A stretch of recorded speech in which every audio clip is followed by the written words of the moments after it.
This is Cerebral Cinema. Movies of the mind. What's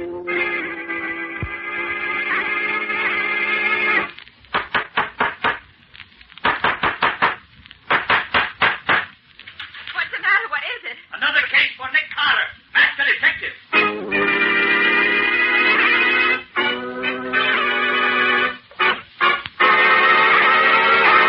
Yes, it's another case for that most famous of all manhunters, the detective whose ability at solving crime is unequaled in the history of detective fiction. Nick Carter, master detective. Tonight's curious adventure. Murder by magic. For Nick Carter and the mystery of the missing identity.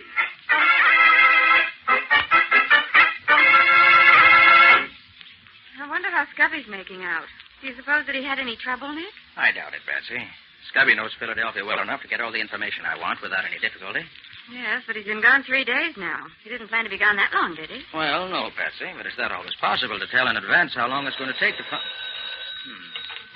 Nick Carter's office. Nick there, Patsy? Well, Scubby. Yes, he's here. How are you making out? Oh, please put Nick on. I've got to talk to him and quick. Well, sure, Scubby. Here he is. Nick, it's Scubby. He sounds as though there was something wrong. Well, I hope not. Hello, Scubby. What's up? Nick, can you come to Chicago right away? Chicago? Thought you went to Philadelphia. So did I, but I landed in Chicago. What? And am I in trouble?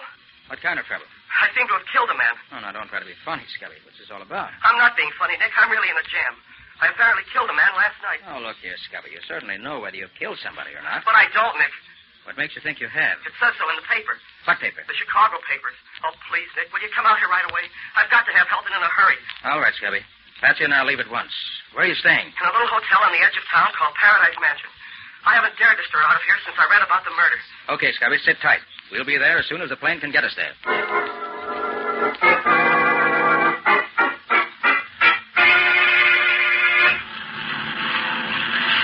Gosh, Nick, we were awfully lucky to get seats on this plane. Yes, Patsy. Well, now that we're safely on our way, let's take a look at these Chicago papers I bought. See what they have to say about our friend Scubby. Okay. Look, Nick, on the front page. Murderer of nightclub patron sought. Yeah. And here's a snapshot of the killer taken at the nightclub. Wonder how they happened to get that. It does look kind of like Scubby, doesn't it? Yes, could be. And look at these fingerprints. Certainly Scubby's. I'd know them anywhere. That's certainly Scubby's cigarette lighter. It's the one I gave him last Christmas. So I see. It says here, a cold-blooded killing reminiscent of the gang wars of years ago. Oh, Nick, do you think that Scubby Oh, I wouldn't believe it if he admitted it. Scubby couldn't kill anybody. But it certainly looks as if he got himself into some real trouble this time. And what's he doing in Chicago?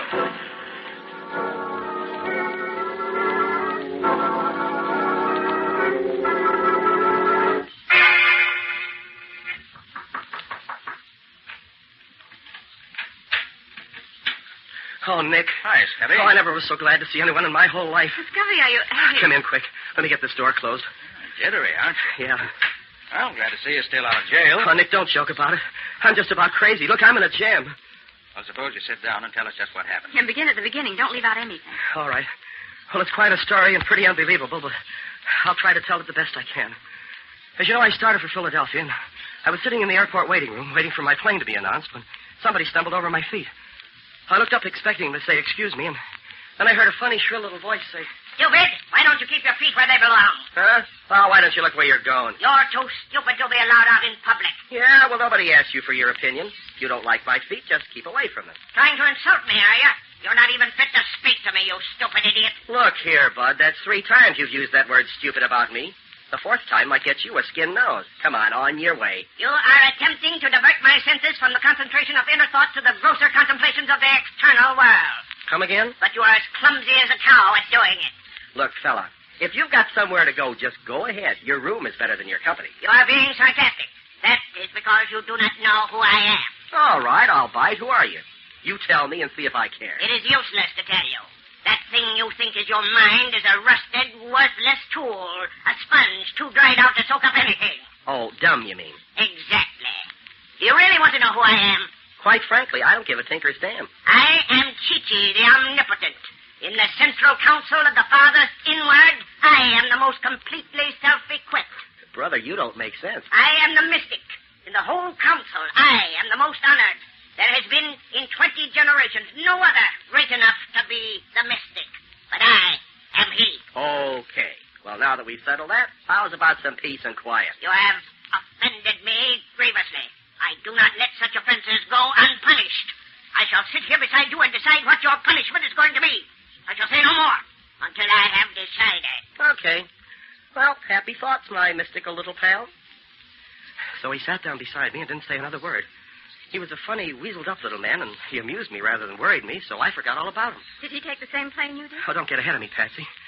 I was tired from working all night and then the night before, and I guess I must have dozed off. The next thing I knew, somebody was shaking me by the shoulder. Come on, Palsy. Snap out of it. This is as far as this camp goes. Hey, wake up, Palsy. This is where you get off. Huh? Oh, sure. Sure, I'm awake. Come on, Palsy. This is your hotel. Must have been some night you had last night, huh, Palsy? Oh, stop calling me Palsy. Sure. Whatever you say, Palsy. What the deuce is the matter with me? Why does my head feel so foggy? What? Hey, where am I? Where's the plane? Look, Palsy, I don't know who you're kidding, but this is where you live. Are you getting out or you going to stay in a cab? Well, where's my baggage? You're a great little kidder, Palsy. Now, come on. Get out. You better get some sleep. There's nothing like it for a hangover. Oh, all right. Oh, hey, you better give me a hand to get out of here. Okay, Palsy. There you go. All right. There you are. Now there. Oh, what does the meter say? Same as always, Palsy. 50 cents. Yeah? Well, here's 6 bits. Keep the change. Hey, look, Palsy, you generally give me $5 for hauling you. I'll give you a knot on the head if you don't stop ribbing me. Okay, Palsy. Yeah, now you sound more like yourself. See you later. And he drove off, leaving me standing in front of the crummiest-looking hotel I ever hoped to stop at. You mean you have no notion of how you got there? No, not the faintest. Oh, but Scubby, you just Oh, can't... hold everything. Wait till I finish the story. Well, as I was apparently expected to go in the hotel, I did. As I approached the desk, the room clerk, a sad sack with a sourpuss, tossed me a key. There you are, Mr. Gerson. I picked up the key and started to ask the clerk a lot of questions. But my head was so dizzy that I couldn't think straight. So I went up to room 714, which was the number on the key. What was it like, Scubby? Oh, cheap and flashy. And it reeked of cheap perfume. I found some letter paper on the writing desk, and the letterhead said, Hotel Prince Royal, Chicago. Then I at least knew where I was. My head was aching so that I stumbled into the bathroom to bathe it. I got one look at myself in the mirror, and it almost finished me. How do you mean, Scubby? Well, it wasn't me I saw in the mirror. But that's ridiculous. How could it be anyone else? Well, that's what I wanted to know. What I saw was a typical cheap, pasty-faced gangster with red hair. But your hair isn't red. Well, it was then. And then I discovered that I was wearing a zoot suit. What a sight you must have been. Well, it didn't amuse me, Nick. By this time, I was scared sick. My head was so dizzy, I couldn't think straight. I thought maybe I was still having some kind of nightmare. So I picked up the house phone, and when the operator answered, I asked her, what day is this? It's Friday, Mr. Gerson. Friday, March 24th? Of course, Mr. Gerson. Then it was yesterday that I left New York. What's that, Mr. Gerson? Oh, nothing. That's all, thanks. Oh, Palsy. Huh? I just heard from the hospital. You just broke Betty's arm, that's all. What? Oh, when was that? Well, last night, you remember. But don't worry, Betty's a good kid. She won't say nothing to the cops. Oh. Oh, yeah, thanks. Bye. And then I hung up the phone. Oh, it was getting worse and worse. I went back into the bathroom for another look at my new face. And then the room door opened, and I heard someone come in. You hear, Palsy? Huh? Oh, hello. Hi, Palsy. What's cooking, Snuggins? Give me a match. Thanks, Tank. Would you mind telling me who you are? That's a new one on Dolly, Palsy. What's the rib? Oh, I just want to find out who you are. I'm Dolly, the spare rib, the girlfriend. You're my girlfriend? Say, Palsy, you're talking awful funny. What goes? Is this some new kind of a brush-off? Oh, no, you misunderstand me. Say, if you're trying to give me the air... No. No, it's still love, Dove. Well, that's more like it. For a minute, you had me guessing. See, by the way, Palsy, where was you last night? We had a date gate. Why'd you stand me up? Huh? Did I? I don't like that, Rat. You better explain and make it good. Well, I had business. Oh, I get it. You did a job you want me to cover for you. Okay, where do I say we went last night, you and me? Oh, well, I think that we'd better say that... I'll get that. There's something going on around here I ain't in on. Hello. Okay, thanks. What was it? She says there's 4 guys named Spike, Steve, Brainy, and Lucky coming up to see you. I got a blow. Them guys give me the chills, honey. They're real killers, and they ain't fussy who they kill. Be seeing you. I fly. Goodbye. Gosh, Scubby, what happened then? Were these 4 gentlemen up to expectations? Oh, they were gangsters, all right. They came sliding into the room as if they were afraid of me. Well, I had already discovered I was supposed to be a guy named Palsy Gerson, a mug who broke girls' arms when I wanted to, and I was a no-good who gave $5 tips to taxi drivers, and I was a crook who had his girlfriend cover up for him when he did a job, and now I seem to be buddies with this gang of hoodlums. Gee whiz. Well, one of them, a guy with a squint eye, did all the talking. Hi, Palsy. Look, you guys, look me over carefully. Am I Palsy Gerson? What's the matter, Palsy? Bad hangover? Oh, let it go. What's cooking? Look, Palsy, we're clean. There's not a rod on any of us. We come here for a peace talk. Yeah? Yeah. We've been pals working together for a long time now.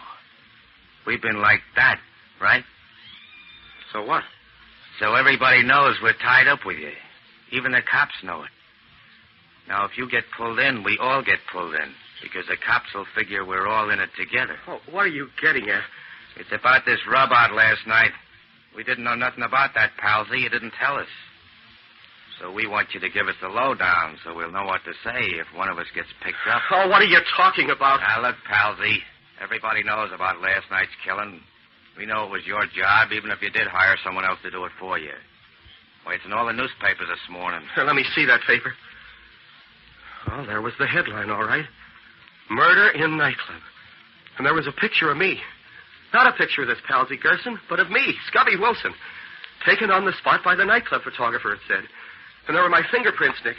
Those prints that both of us know so well, found on the gun that was used. And a picture of the cigarette lighter Patsy gave me last Christmas. Look, you got me all wrong. I'm not Palsy Gerson. There's been a terrible mistake. Palsy? You mean you ain't going to be straight with us? I tell you, this is all a mistake. Palsy, you trying to cross us up? We don't like it. We ain't going to take it. Oh, listen a minute. You can't pin Can't this... do it, Palsy? Come on, boys. Take him over. Watch out for his ride. You ain't crossing us and get away with it. Oh, I was so weak, I couldn't do a thing. And a minute later, they bent a blackjack over my left ear, and I went out cold. Scubby, you poor guy. You certainly had a tough time. Well, how did you get out of that Palsy Gerson role you were playing? I don't know, Nick. When I came to again, I was on the bed in this room.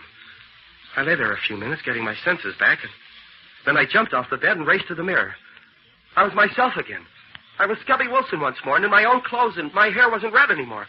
Yeah. And my own luggage was on the rack at the foot of the bed. But things like that just don't happen, Scubby. Well, so I've heard, Patsy, but you can't prove it by me. So you went to sleep in the airport in New York. When you woke up, your mind was in the body of a local crook named Palsy Gerson. And some of Gerson's pals knocked you over the head. And when you woke up again, you were back in your own body in this hotel. Yeah, that's right. And while you were using Gerson's body, somebody was using your body to kill that guy in the nightclub, is that it? Yeah. Yeah, oh, I know it sounds insane, Nick, but that's the way I see it from here. And unless something happens, I'm slated for the electric chair. Oh, gosh, Nick, we can't let anything happen to Scubby. Don't worry, Patsy, we won't. Now, first we'll dye Scubby's hair, make him up so that he won't be too easily recognized in case the police are looking for him. Then I'll have the police pick up this Palsy Gerson, his girlfriend Dolly, and his 4 thugs, if they really exist. And somehow I think they do. I want to see what the body Scubby was using has to say for itself.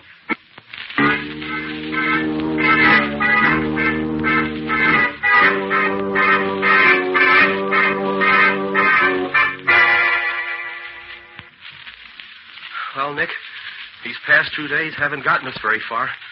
We located Palsy Gerson, and he satisfied the police that he knows nothing about it. His girlfriend Dolly isn't the same girl who came to see me, and the telephone operator who called me Palsy has disappeared and can't be found. All of which adds up to a large round zero. You're wrong, Scubby. It all adds up to proof that you were part of a well-laid plan. But why, Nick? Why? Look, Scubby, If the police discover that you're the one who apparently killed the man in the nightclub, they'll arrest you. And I, even with my reputation for being on the right side of the law, will be arrested with you as an accessory after the fact. Police couldn't do anything else. All of which would be an excellent way for somebody to commit a murder, and at the same time get someone he didn't like jailed for the said killing. Scubby, I think I'm the one they're after. And they used you to get me. But how are we going to stop them? They got proof that I did that murder. And we can't prove that I didn't do it. That's what I'm trying to do now, Scubby. Get that proof before the police catch up with us. So far, I haven't had... Oh, Patsy, see who that is, will you? Sure, Nick. Hold everything. Hold everything. We have warrants for the arrest of Scubby Wilson and Nick Carter in connection with the murder of John Walters.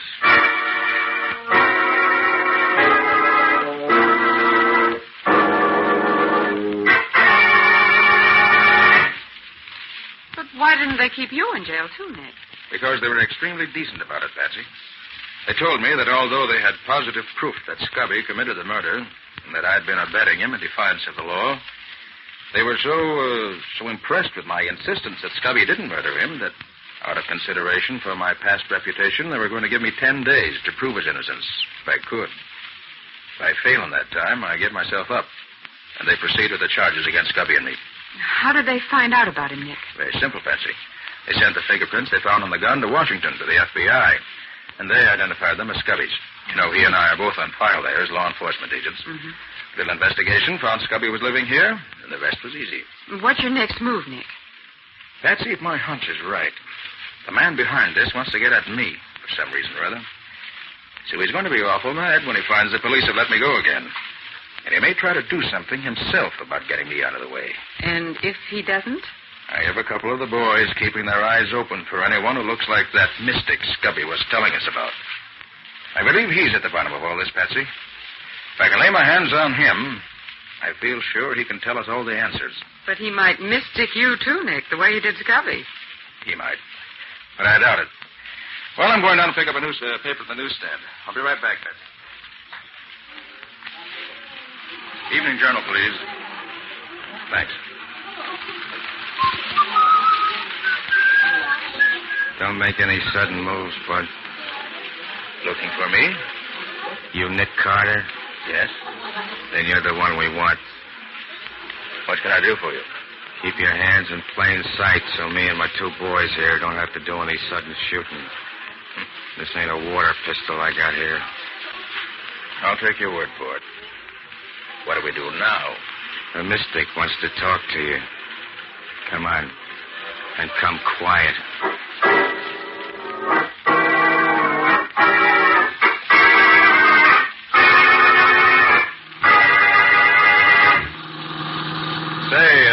Friend, any idea why the mystic wants to talk to me? I don't think he likes the idea of the cops letting you go after they took you to the jug. He thought you was out of the way for keeps. So now he's going to do something himself about getting rid of me, huh? No. Me and the boys are going to do it for him. When? Now. As soon as we get down to the pier. Oh. An old abandoned pier, I suppose. Yeah. One where there ain't nobody to bother us when we take care of you. Just around the corner. What are you planning to do with me? A couple of sash weights tied to your legs will do the trick. After putting a couple of bullets through your head. Lucky. Yeah? You get out the sash weights and the rope. They're in the back of the car. Okay. Barney. Right. You go get the girl. We'll take care of both the girl and Carter at the same time, like the boss suggested. All right, Carter. You and me will walk out on the pier together. But don't forget, I got this little persuader in my hand. It's getting dark, which is what we want. But even if you can't see this .38 of mine, it's still there pointing at you. I have no doubt you're right. And I shan't forget. You know you can't hope to kill me and not pay for it. I'll take my chances on that, Carter. You ain't the first guy I bumped off, and you ain't going to be the last. This'll be far enough. Well, then, there's not much I can do about it, is there? No. Oh, is that the girl coming with your pal there? Where? Oh, yeah. Drop that gun. I'll break your arm. Drop it. No noise if you want to stay alive. No, don't drop it. Thanks. Now, I'll take charge here. Now, do just as I say, and you won't get hurt. But try any funny business, you'll never see daylight again. You understand? Yeah, I got you. Didn't need to break my arm off, though. Quiet. Here comes the girl and Bernie. Not a sound of you. Okay. There she is, Spike. Got enough weight for the two of them? Answer him. Answer him right. Yeah. We got enough. Tell him to bring her over here. Bring her over here. Yeah, we're coming. You didn't want to come, but Drop your gun and get your hands up, Bernie, quick. Like I said, get those hands up. I'll take your gun, too. Now, Bernie, come over here. Just a little closer now. What are you going to do? It's getting dark now. It's time for bed. So I'm just going to put you to sleep. Like this. Gee, you're wonderful. You don't have to kill him, do you, Carter? I didn't kill him. You Nick Carter? Why, yes, I am. Oh, I've been praying something like this would happen, but I didn't think it would. Quiet. We're not out of the woods yet. All right. Hey, Be quiet. Spike. Spike, keep your mouth shut if you want to keep on living. When he gets here, tell him to bring you the weights and stuff. What'll I do with this stuff? Now, tell him. Bring this stuff over here, Lucky. Okay. Don't move, Lucky. I've got the gun this time. All right, young lady. Will you get the gun out of his pocket, please? All right. Here it is. I'll take it. Thanks. Now, Lucky, I want you to tie up your pal Bernie there. Huh? Then you can tie up Spike. Yeah, Then I'll tie you up. Give the finishing touches to all three of you and be on my way. You mean you're going to leave us here? That's exactly what I mean. Why, you All jerk. right, Lucky, get busy with those ropes. Time's getting short, and I've got a real score to settle with your boss.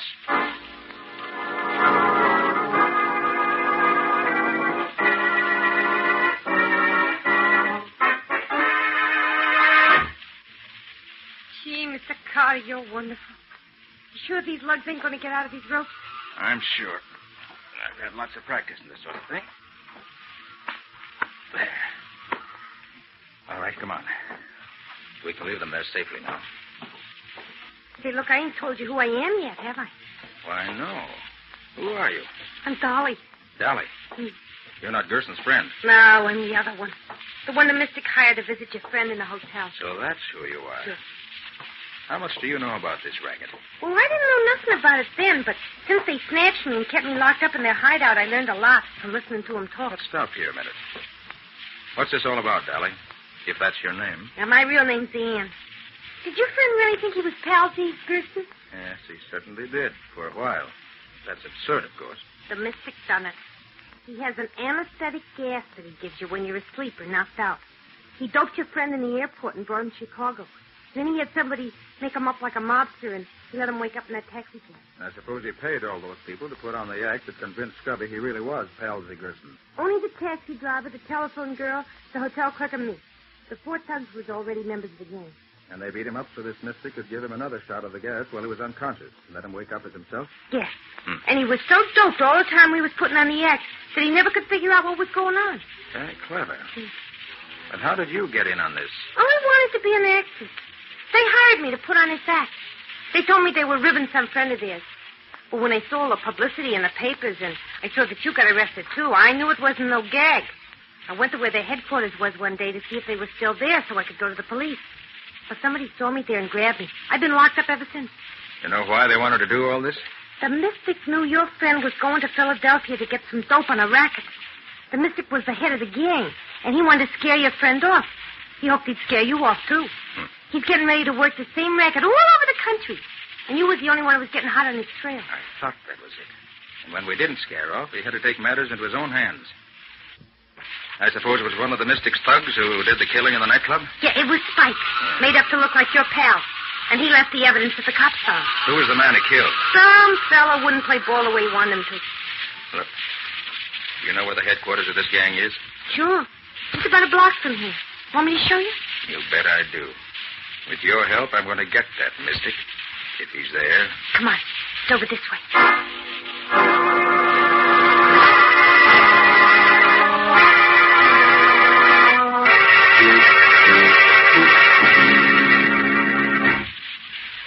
That's the place. That little house beside the warehouse. Is there another entrance? Yeah, round on the side. That's all.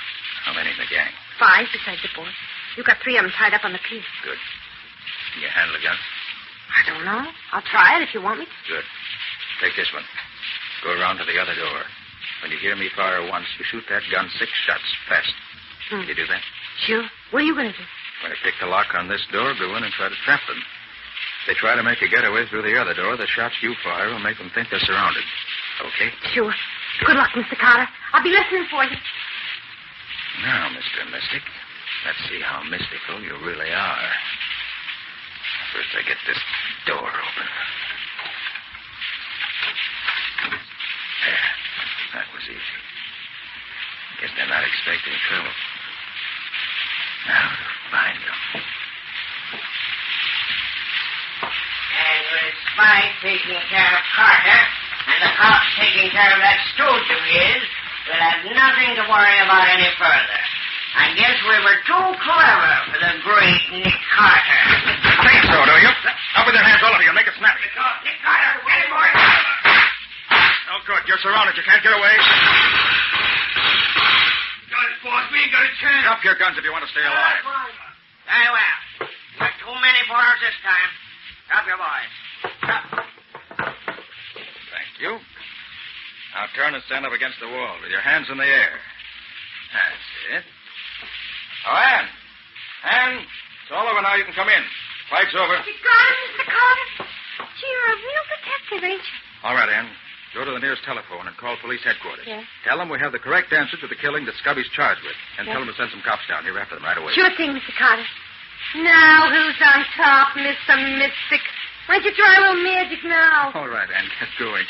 Scubby will be very anxious to get this good news. I'm on my way, Mr. Carter. You mean you didn't have any police here with you? No, my mystical friend. Just me and the girl. By using my own special brand of magic, you couldn't tell the difference. And that's the kind of magic worth using.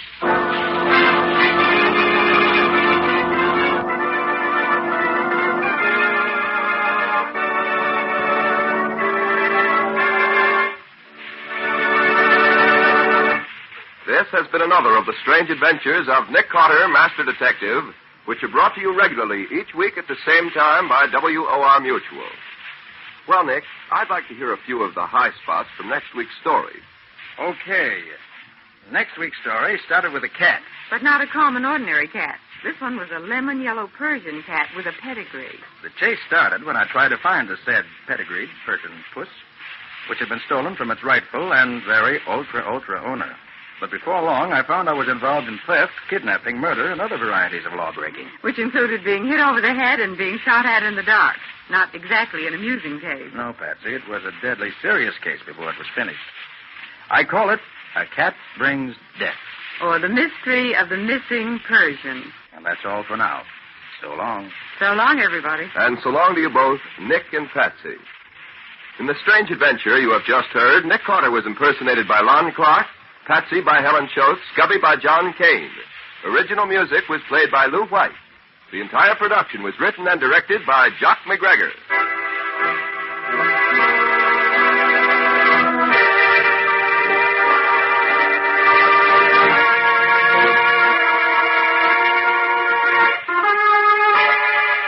Next week at the same time, listen to another curious experience of Nick Carter entitled A Cat Brings Death, or Nick Carter and the Mystery of the Missing Persian.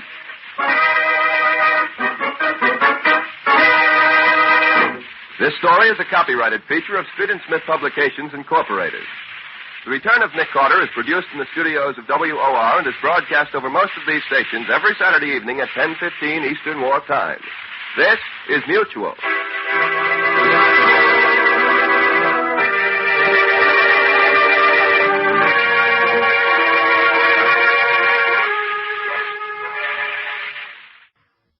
Cerebral Cinema hopes you have enjoyed this movie of the mind.